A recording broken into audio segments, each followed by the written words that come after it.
Gloire à Dieu, quel plaisir de se retrouver quelques instants au bord de l'eau. On est dans une tournée avec Claude ici en nord de France, Belgique, depuis déjà 2 semaines et c'est juste extraordinaire. Le Seigneur est tellement bon. On a pu encourager, exhorter, euh, fortifier le peuple de Dieu. On a pu chanter, on a pu rencontrer des personnes extraordinaires et des endroits super. Et c'est juste tellement agréable de sentir qu'on est au bon endroit, au bon moment, avec les bonnes personnes. Et j'avais juste à cœur de remercier tous ceux qui nous soutiennent, tous ceux qui prient pour nous, tous ceux qui nous ont permis qu'on puisse faire des tournées qu'on fait et visiter tant d'endroits si différents, mais qui composent le corps de Christ aujourd'hui. Nos cœurs sont remplis de reconnaissance et je suis dans la joie ce matin. Regardez avec moi cet endroit formidable où on peut respirer et voir la gloire de Dieu auprès des eaux paisibles.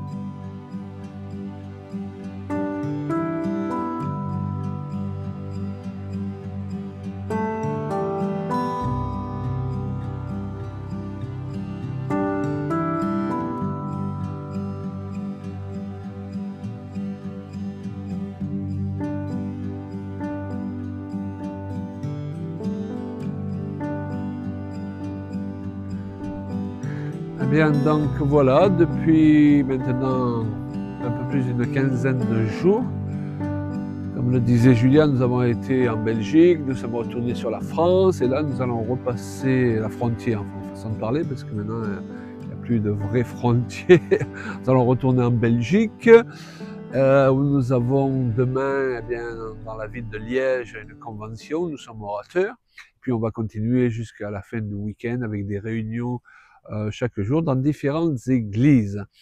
Et après, on va retourner dimanche après-midi ou lundi matin vers la France. Alors, pour nous, c'est une grande joie de pouvoir exercer, je dirais, ce ministère itinérant. Et c'est avec un grand plaisir qu'on le fait. Alors, je pense que ça doit se voir avec Julien, mais lorsque on est dans une réunion à chanter la parole, à la proclamer sous forme de prédication, à vendre aussi ou offrir nos écrits, eh bien, on s'attend vraiment à ce que Dieu confirme sa parole dans la vie des gens et qu'après chaque week-end ou chaque réunion, tout simplement, eh bien, les gens puissent voir le miracle de Dieu se produire dans leur vie. Non pas parce que Dieu là est pour confirmer un grand ministère, mais Dieu est là pour confirmer sa parole. Et lorsque sa parole est annoncée, eh bien, Dieu confirme sa parole. Et donc, nous avons régulièrement des témoignages de personnes qui, les heures suivantes, les réunions ou dans les jours qui suivent, eh bien, voient des situations se débloquer. Et c'est l'idée, n'est-ce pas? Bénir le peuple de Dieu. Et donc, avec Julien, on part du principe que c'est une grande responsabilité. On se sent vraiment honoré de ce que Dieu nous utilise. C'est une grâce formidable. On ne va pas prendre cela à la légère, mais au contraire, rester conscient que waouh, c'est une grâce que Dieu nous fait que de pouvoir nous utiliser. Et Dieu ne recherche pas nos grandes capacités, c'est lui qui nous rend capables. Il recherche juste des cœurs bien disposés, des gens disponibles pour accomplir son œuvre. Éphésiens 2:10 nous dit que Dieu a préparé pour chacun de nous des œuvres d'avance afin que nous les accomplissions. Alors ça, c'est un verset cheval de bataille depuis plusieurs années avec Julia, mais on en a d'autres de ces chevaux ou cheval de bataille, je ne sais pas comment on dit, que nous utilisons et que nous prêchons tout au long de nos voyages. Il y a aussi Éphésiens 3:20. À celui qui peut faire par la puissance qui agit en nous infiniment au-delà de tout ce que nous demandons et pensons. Et je crois que nous devons aller vers une période où de plus en plus nous puissions être étonnés par la manifestation de l'Esprit, parce que justement il arrive encore plus que ce qu'on attendait. On a tous été souvent déçus parce qu'on a vu arriver moins que ce qu'on attendait. Non, c'est un temps pour voir être manifestée la gloire de Dieu à un niveau supérieur, une mesure du Saint-Esprit à un niveau supérieur pour pouvoir, eh bien, bénir le peuple qui en a tant besoin. Alors, j'utilise parfois cette expression qui peut choquer certaines personnes.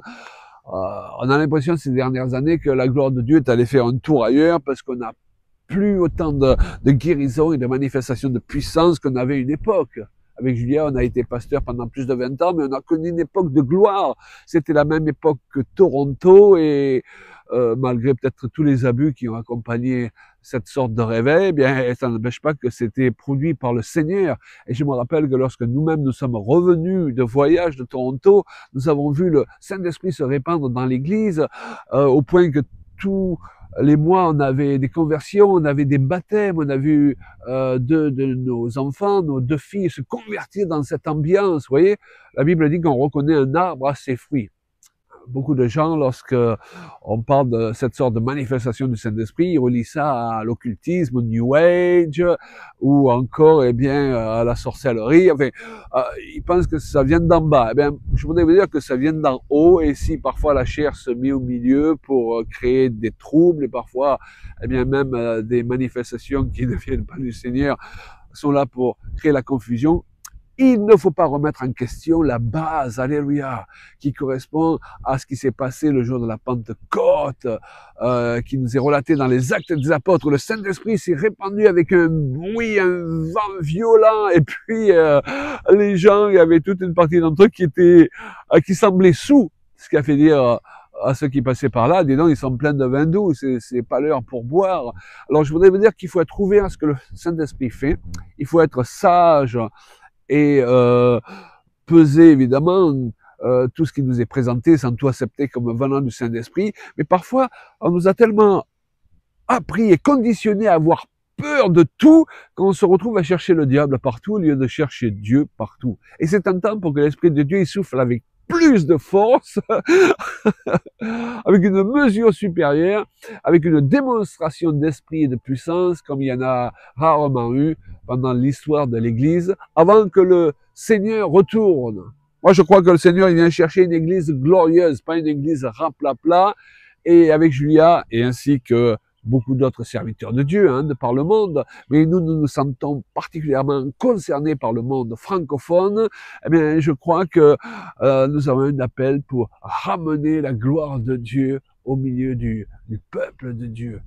Ramener une puissante manifestation du Saint-Esprit, non pas parce qu'on veut prouver quelque chose, n'est-ce pas? Dieu, il est bien dans sa tête, il n'a rien à prouver, mais parce que il y a tellement de souffrances qui nous entourent hors de l'Église et dans l'Église, qu'on ne peut pas se contenter d'une puissance qui nous est communiquée, si je peux dire, au compte-gouttes. Nous avons besoin d'une démonstration de la puissance de Dieu, non pas d'un Dieu qui veut prouver quelque chose, mais d'un Dieu qui veut manifester son amour. Parce que la puissance de Dieu, c'est pour manifester son amour.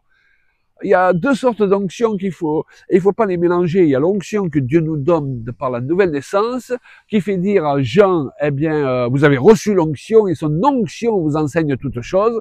Tout chrétien authentiquement né de nouveau est oint du Saint-Esprit. D'ailleurs, chrétien vient du mot Christ qui signifie oint. Donc, nous sommes appelés à marcher sur les traces de l'oint des oints Jésus, alléluia, pour libérer les captifs, renvoyer libres les opprimés, et faire beaucoup d'autres choses sous l'onction de l'Esprit. Mais il y a aussi l'onction que Dieu nous donne pour notre appel, pour nous rendre capables d'accomplir les choses qu'il nous demande de faire et que nous sommes incapables par nous-mêmes d'accomplir. Donc nous avons besoin d'être oints d'onction particulière propre à chacun de nous par rapport à l'appel qui est sur notre vie. Mais il est important de ne pas développer ces 2 onctions d'une manière déséquilibrée. Nous voyons aujourd'hui beaucoup de gens qui axent tout sur la puissance, qui axent tout sur les dons de l'esprit et qui en oublient les dons de l'esprit qui sont supposés forger leur caractère à l'image du caractère de Christ, n'est-ce pas? Et il y a un verset terrible dans l'Écriture où Jésus dit même que certains viendront le trouver en disant « N'avons-nous pas fait beaucoup de miracles? N'avons-nous pas chassé des démons? N'avons-nous pas prophétisé en ton nom ?» Et je leur dirai « Je ne vous connais pas ».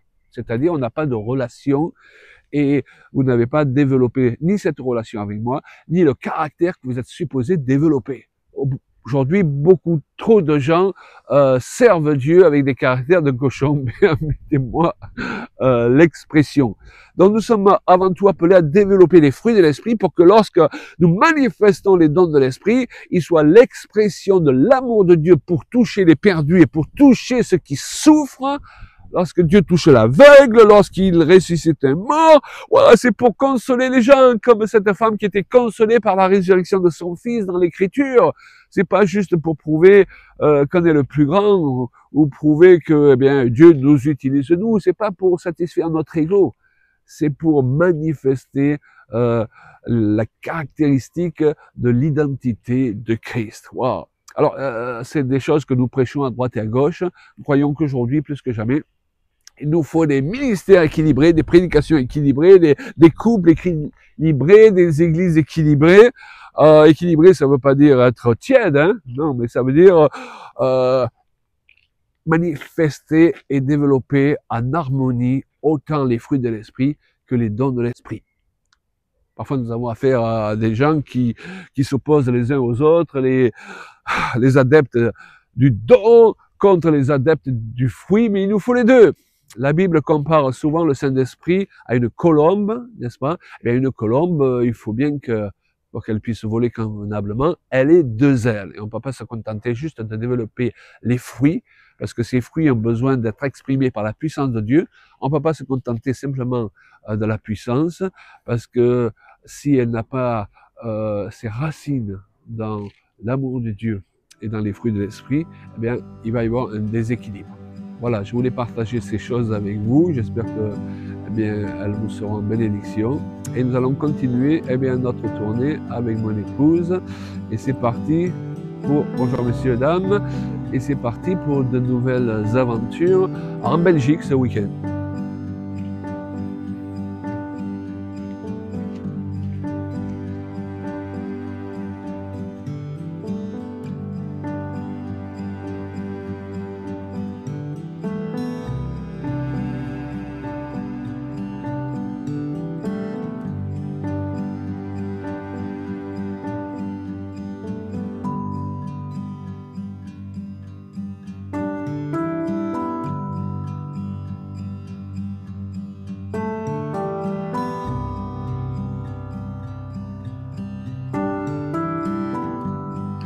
Bien voilà, on va reprendre la route et quel plaisir de pouvoir rencontrer tous ces gens précieux pour le Seigneur, parce que Christ est mort pour eux, et tous ces pasteurs avec un grand cœur qui sont ouverts à notre ministère, qui nous accueillent si bien.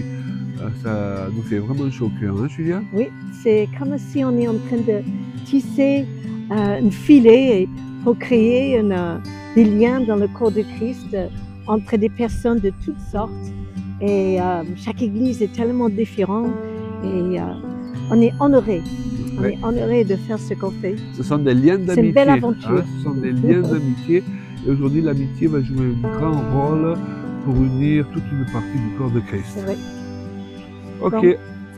Donc, on continue le voyage et l'aventure. À bientôt. Suite au prochain épisode. Au revoir.